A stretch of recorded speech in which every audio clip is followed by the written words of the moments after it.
bishaan waabesabale nanda kamomila kotin kutu bishaan waabesabale nanda kamomila kotin kutu fardake tingurke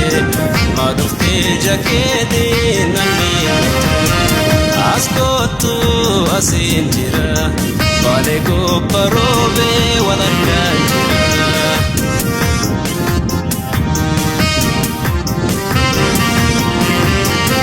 askotu